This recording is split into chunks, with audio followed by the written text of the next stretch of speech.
ತಮಿಳುನಾಡಿನ ನಮಕ್ಕಲ್ನಲ್ಲಿ ಬೃಹತ್ ಆಂಜನೇಯ ಮೂರ್ತಿಗೆ ಮಾಲಾರ್ಪಣೆ ಮಾಡುವ ಸಂದರ್ಭದಲ್ಲಿ ಅರ್ಚಕರೊಬ್ಬರು ಕೆಳಕ್ಕೆ ಬಿದ್ದು ಸಾವನ್ನಪ್ಪಿರುವಂತಹ ಘಟನೆ ನಡೆದಿದೆ. ನಮಕ್ಕಲ್ನಲ್ಲಿರುವಂತಹ 18 ಅಡಿ ಎತ್ತರದ ಪ್ರಸಿದ್ಧ ಆಂಜನೇಯ ಮೂರ್ತಿಗೆ ಅಲಂಕಾರ ಮಾಡ್ತಾ ಇದ್ದ ವೇಳೆ ಅರ್ಚಕ ವೆಂಕಟೇಶ್ ಮೇಲಿನಿಂದ ಆಯಾ ತಪ್ಪಿ ಕೆಳಗೆ ಬಿದ್ದಿದ್ದಾರೆ. ಗಂಭೀರ ಗಾಯಗೊಂಡ ಅವರನ್ನು ಕೂಡಲೇ ಸೇಲಂನ ಖಾಸಗಿ ಆಸ್ಪತ್ರೆಗೆ ದಾಖಲಿಸಲಾಯಿತಾದರೂ ಚಿಕಿತ್ಸೆ ಫಲಕಾರಿಯಾಗದೆ ಮೃತಪಟ್ಟಿದ್ದಾರೆ. ಅರ್ಚಕ ವೆಂಕಟೇಶ್ ಕೆಳಕ್ಕೆ ಬಿದ್ದು ಸಾವನ್ನಪ್ಪಿದ ದೃಶ್ಯಗಳು ಅಲ್ಲಿಯೇ ಇದ್ದ ಭಕ್ತರೊಬ್ಬರ ಮೊಬೈಲ್ನಲ್ಲಿ ಸೆರೆಯಾಗಿದೆ.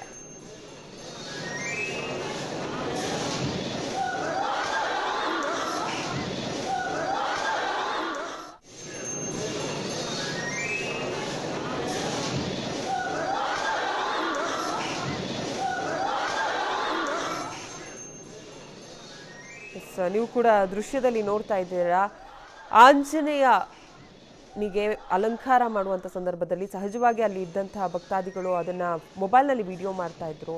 ಆದರೆ ಯಾರು ಕೂಡ ಇಂಥದ್ದೊಂದು ಘಟನೆ ನಡೆಯುತ್ತೆ ಅಂತ ಎಕ್ಸ್ಪೆಕ್ಟ್ ಮಾಡಿರಲಿಕ್ಕಿಲ್ಲ. ತಮಿಳುನಾಡಿನ ನಮಕ್ಕಲ್ನಲ್ಲಿ ನಡೆದಂಥ ಘಟನೆ ಇದು.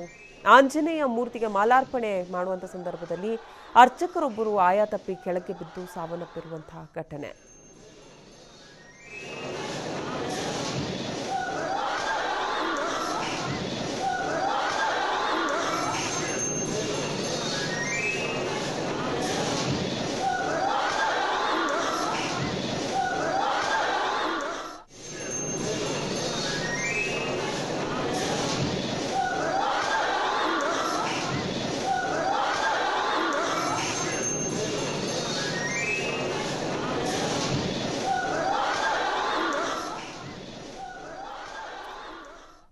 ತಮಿಳುನಾಡಿನ ನಮಕ್ಕಲ್ನಲ್ಲಿ ಬೃಹತ್ ಆಂಜನೇಯ ಮೂರ್ತಿಗೆ ಮಾಲಾರ್ಪಣೆ ಮಾಡುವಂಥ ಸಂದರ್ಭದಲ್ಲಿ ಅರ್ಚಕರೊಬ್ಬರು ಕೆಳಕ್ಕೆ ಬಿದ್ದು ಸಾವನ್ನಪ್ಪಿರುವಂತಹ ಘಟನೆ ನಡೆದಿದೆ. ನಮಕ್ಕಲ್ನಲ್ಲಿರುವಂತಹ 18 ಅಡಿ ಎತ್ತರದ ಪ್ರಸಿದ್ಧ ಆಂಜನೇಯ ಮೂರ್ತಿ ಇದು.